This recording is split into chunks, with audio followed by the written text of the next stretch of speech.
Akwa Ibomites, 7 years ago, I stood before you and made a solemn pledge to serve you diligently, transparently, faithfully, and with God as the bedrock of our governance.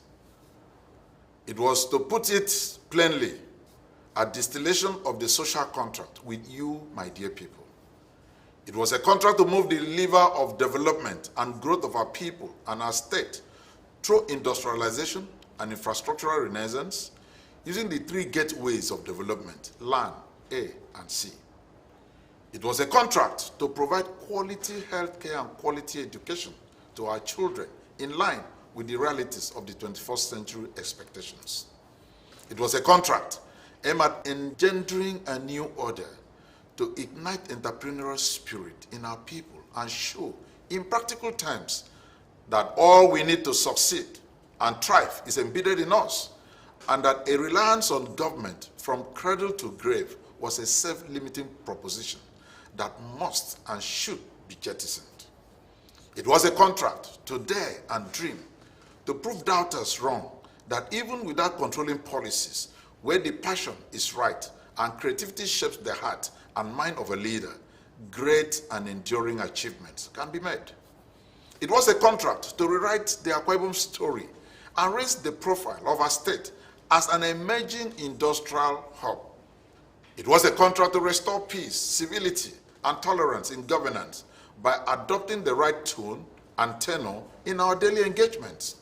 It was a contract to unite our people around common ideals, to chart a new course for ourselves, predicated on our shared values, orientation, ethos, ideals, and abiding love. It was a call to Dakada, to the faith of our greatness. Above all, it was a contract that was signed, overseen, and affirmed with ecclesiastical blessing and clarity, since the Almighty God alone is the author and finisher of all our undertakings. 7 years later, to the glory of the one who reigns supreme, I can say boldly and satisfactorily that we have delivered on the terms of the contract. Even our critics would agree, even if they won't come out to say so publicly, that we have fulfilled the terms of the contract. The Akwa Ibom fountain of growth is sprouting heavensward and is poised to soak us all in growth and prosperity going forward. That is the verdict, the unvarnished truth, and this verdict is sacrosanct. The facts and the evidence bear us out. The first term of the initial contract we signed with you was predicated on 5 critical points of job creation, poverty alleviation, infrastructural consolidation and expansion, wealth creation, and economic and political inclusion. We later expanded the above set of ideals into the 8-point completion agenda, comprising industrialization, infrastructure, aviation development, agriculture, human capacity development, security, small and medium-scale enterprises, and rural and riverine development. All things considered, given the harsh economic tailwind that confronted us when we first came in, given the 2 recessions we experienced, given the 1 year the world stood still due to COVID-19 pandemic, I made bold to say emphatically and unequivocally that across sectors we have done exceedingly well. As I said earlier this year, if we were to score ourselves, I still would give us above 85% by the time we are done next year. That score would have inched up considerably. In infrastructural expansion, we promise to consolidate and expand on the gains of that sector. Today, our achievements in that sector are all there for everyone to see.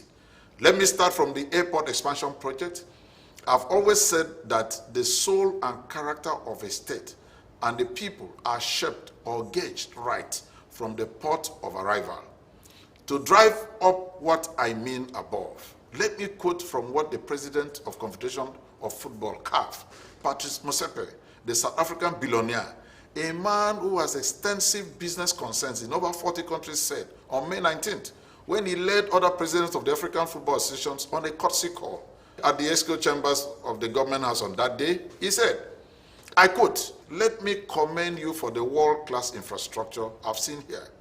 When I arrived at the airport and I was being driven to the city center, I told myself that what I am seeing here compares to what I've seen in the developed world.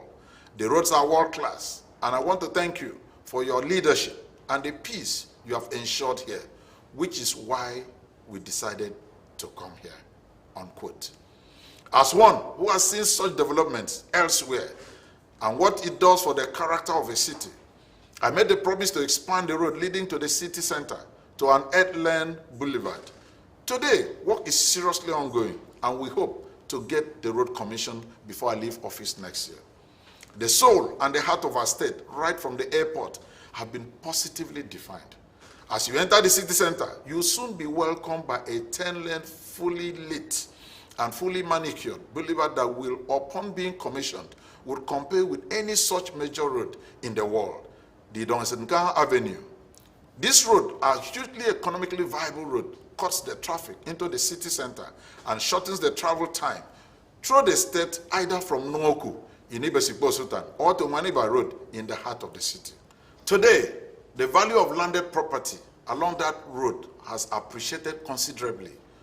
Those who own lands in the area are smiling to the banks as several commercial enterprises have started springing up. Wealth is being created, and that was what we promised our people in our initial 5-point agenda. The Ikot Road has been completed and commissioned. It is one of our most beautiful roads, and it connects our capital city to the raffia city of Ikot and the neighboring states in the east. The increased volume of business has earned the people of that area sustainable living. This again ties into our wealth and poverty reduction agenda. The Uetina Road, a marvel to behold, is almost 90% complete with a bridge at Egbenokpa, a masterpiece of design fully lit up.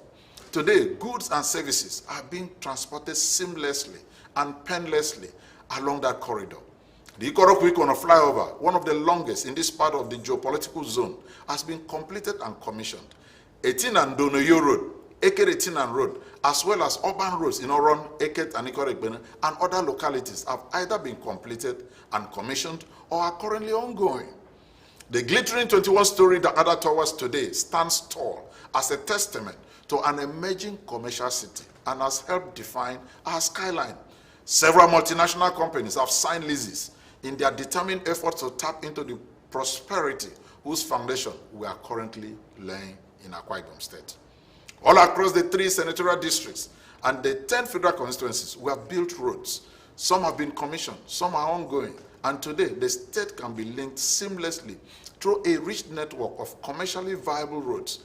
I cannot mention all the roads we have constructed, but soon all the roads we have constructed, commissioned, or have ongoing work on it would be published in major newspapers, all the social media platforms, and other media channels, so Nigerians will see what we have used the resources available to us to achieve for our people.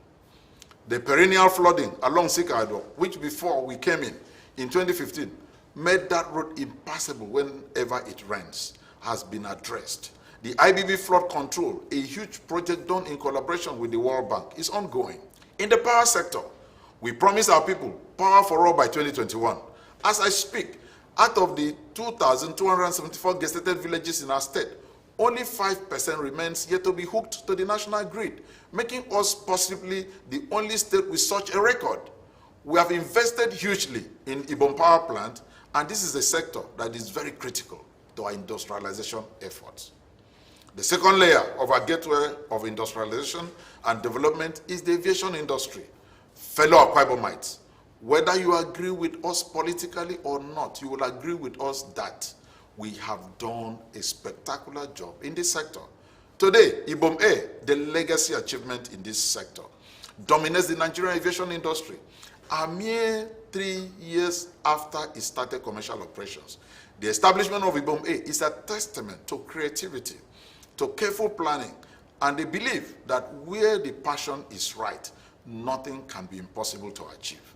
When we mooted the idea of its establishment, many critics said it couldn't be done, that a subnational cannot achieve what the government at the center couldn't pull off.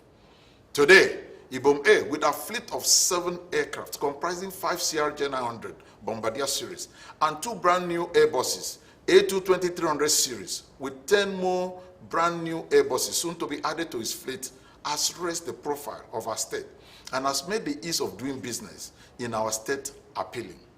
It has provided jobs to hundreds of our people. Our youths are being trained in aircraft maintenance and in flying schools to become commercial pilots. Ibom A represents and has made manifest the biblical assertion that when men are cast down, then thou shalt say there is a lifting up. We are embarking on total aviation development. Our maintain, repair, and overhaul hangar facility is more than 85% complete. Once commissioned, hopefully by October this year, this facility will again create jobs for our people and bring in foreign exchange to our state. Our international terminal building, arguably the smartest and the most intelligent in the nation, is expected to be commissioned before I leave office, with the capacity to process over 1 million passengers a year and fitted with the most current technology available. The Akwa Ibom Airport is poised to make our state an aviation hub in the Gulf of Guinea. This facility has also provided hundreds of jobs to our teeming youths, and once completed, would add hundreds more, thus fulfilling one of the central campaign promises we made, job creation. Our taxiway, the longest in the nation's aviation space, will soon also be commissioned. Fellow Akwa Ibomites, there is no doubt that in 7 years, the story of our growth in the aviation sector is being written in golden lines, and more chapters will be added. We should feel proud of this huge achievement. The third leg of our industrialization agenda was focused on maritime development.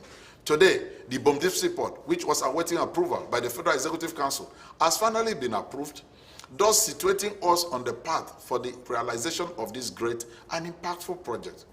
You will recall that upon being sworn in, one of the technical committees I had instituted was that of the realization of the Ibom Deep Sea Port. We thank God that we have finally gotten this process started, and it is my hope the next administration will take this project further and ensure that with a shoreline of over 29 nautical miles, the Ibom Deep Sea Port will move the economy of our state higher, create employment and wealth for our people, and change the dynamics of growth and development of our people. We promise to rapidly industrialize our state and change the narrative of our profile as a purely civil service-oriented state. Today, with 2 recessions and a pandemic, and in spite of the national security challenges, we have maintained peace in our state, which in turn has brought us foreign direct investment, which has helped inch us up according to the National Bureau of Statistics as the second destination for foreign investors. The result of this has been the establishment of such commercially viable industries and employment-generating industries, such as the Jubilee Syringe Manufacturing Company, the King's Flour Mill, the Metering Solutions Company, our first of its kind in Nigeria, near Africa, the St. Gabriel Coconut Refinery, which was commissioned a little over 2 weeks ago, the Lion Plywood Company, Rice Mill in Ine, the Fertilizer and Ammonia Plant, the Plastic Making Factory, the first of its kind, the Tissue Making Factory, made from bamboo fiber, among others. These industries have helped in translating our key vision, which was to create wealth and job opportunities for our people. Today, through the value chain and direct employment opportunities, thousands of our people have been gainfully engaged. 7 years ago, when we promised rapid industrialization of our state, many did not believe us. Today, it has been promise made and promise kept. We will soon publish these industries and let the world see what we have used the resources of the state to do in lifting the economic profile of the state and water the seeds of future prosperity. Akwa Ibom is rising, and there's no turning back. It is forward ever and backward never. In the area of agriculture and food security, we have again tackled this area holistically. One of the first assignments I performed upon being sworn in was to set up a technical committee on agriculture and food sufficiency. Today, we have provided the enabling environment for staple foods to be readily available and at affordable price range. The rice mill in Ini has ensured the availability of rice at affordable price. Several dairy processing mills have also ensured that our people have this critical staple food readily available at an affordable price too.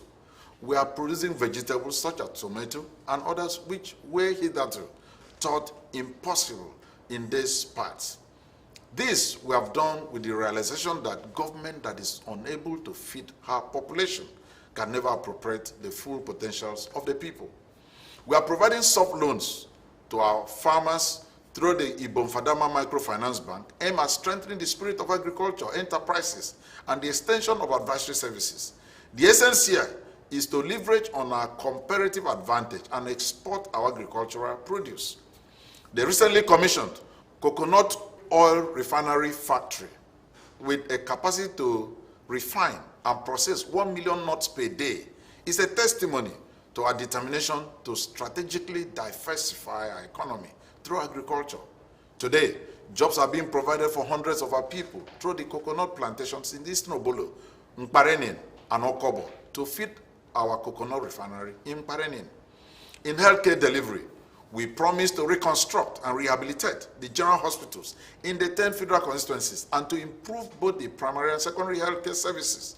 Today, that promise has been fulfilled. We have remodeled and equipped with modern amenities that can compare to similar facilities anywhere in the world. General hospitals in Etina, Ikwitauran, Ikorokoro, Ona, Emmanuel Hospital Leket, Ikoregbene General Hospital, Methodist Hospital Tumbang, and the one in Ikorobasi is currently ongoing. The Ibom Specialist Hospital has been made more functional with the intensive care units and other amenities added. Our investments in the healthcare sector bore us out wonderfully well during the COVID-19 pandemic, when we were able to contain and manage the spread of the virus through the facilities we had already put on ground against such an outbreak of diseases. The 300-bed infectious disease control facility at the Tumbang, complete with one of the largest oxygen plants in the entire nation, has ensured that the mortality rate from that pandemic remains extremely low. We are regularly training our healthcare professionals with new skills to bring up to speed with the standards obtainable in the developed nations. Our healthy citizenry, we have always maintained, is a requirement for the industrial boom that will soon fill our land. In the area of human capacity development and education, we have carefully rejigged and structured our curricula to reflect the realities of the 21st century information, communication, and technology systems. The world has moved beyond a mere possession of certificates or college degrees to having the attendant marketable skill set to complement the degrees and certificates. I want to commend the works of our education think tank and the great recommendations they have made towards improving and deepening our gains in this all-important subsector. We want our children to graduate from schools with the capacity to become entrepreneurs and employers of labor, as opposed to waiting for jobs from government. The Skills Development Center at Ikoroda Idem will soon commence, and we are determined to ensure that our youths have the skill set to participate gainfully in the industrial revolution we are poised to experience in our state. Facilities and conducive environment have been provided for our children to study, and over 2,000 new teachers have been employed to ensure that our children receive the best possible education that money can buy. Today, our year pass rate is about 85%, and we are determined to move that up. We have provided electricity, as I stated earlier, to over 92% of the villages in our rural and riverine areas, alongside feeder roads. The strategic aim here is to curb rural to urban migration and to engender entrepreneurial spirit among the rural dwellers. One of the major areas where we have and continue to enjoy national acclaim is the peace and tranquility we have enjoyed in this state for the past 7 years.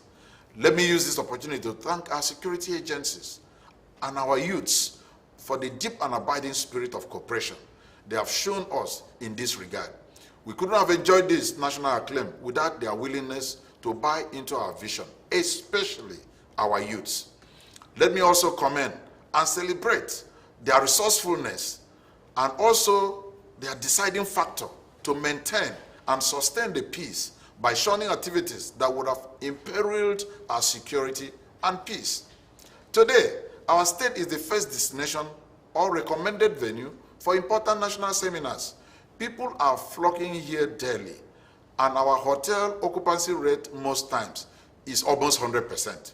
Investors are also flocking to our state because peace brings development. And on this, I want to thank our people for being great partners in ensuring that we remain what we have always been known for: peaceful, hospitable, and welcoming people. We remain committed to encouraging and supporting our small and medium-scale enterprises as the engine of growth of any economy.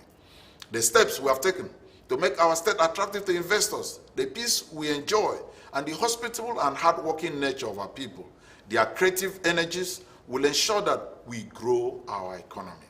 Let me use this opportunity to celebrate our ascendancy in sports. Our football team, the Akwa United, last year were the Nigerian Professional Football League champions. Today, our stadium, the nest of champions, has lived up to its name. Through rigorous maintenance culture, we have turned that stadium to the preferred choice for most CAF competitions, including the CAF Confederation Cup finals between the Orlando Pirates of South Africa and AS Bekene of Morocco that took place a little over a week ago. We have hosted the Spanish giant Atletico Madrid and, of course, the qualifying matches for our Super Eagles during the 2018 World Cup qualifying matches. Let me commend and celebrate the great works that the Family Empowerment and Youth Reorientation Path Initiative, FEREP, have done in providing shelter to widows, the issues of the girl-child gender-based violence, medical outreaches, and support to various women groups, among others. Their worthy collaboration with us has driven home the point made by the former American First Lady, Hillary Clinton, that it takes a village to raise a child, which plainly speaking means government alone cannot do all for the people. As the political season dawns on us, I wish to urge our political stakeholders and our youths not to poison the waters of our unity with toxic political rhetoric or to engage in violence. I will never be tired of repeating this line that politics will come and politics will go, but the soul and the essence of the Akwa Ibom enterprise will remain an abiding spirit and letter of our collective engagement. Let us eschew violence and embrace the understanding that in any political contest, there must be a winner, and the winner should reach out and embrace the side that didn't win. This is why I stated last Sunday, after the state and federal primaries, that we will soon set up reconciliation committee to reach out to those who may have been aggrieved with outcome of our recently conducted primaries. Winners have emerged, and I urge our people to line up behind the people who have been nominated to continue pushing the levers of development of our state and ensure that the gains we have made in the last 7 years are not frittered away. Akwa Ibom has been an oasis of peace and tranquility. The fundamentals of growth are rock solid all over the nation, and people are wondering how we were able to achieve such spectacular successes across sectors. When the passion is right, great things can and will happen, which is why we are determined to ensure that it will and shall always be forward ever, backward never. Fellow Akwa Ibomites, it is our collective belief that the good Lord who has led us this far is faithful enough to complete and perfect that which he started 7 years ago, as the number 7 stands for godly perfection. To this end, therefore, I implore every Akwa Ibomite to continuously contribute positively to the development and upliftment of this our God-given Akwa Ibom state, as we look forward to a brighter tomorrow. God bless our state, God bless our people, and God bless the Federal Republic of Nigeria. Akwa Ibom, Edakaida, Ami, Medakanda.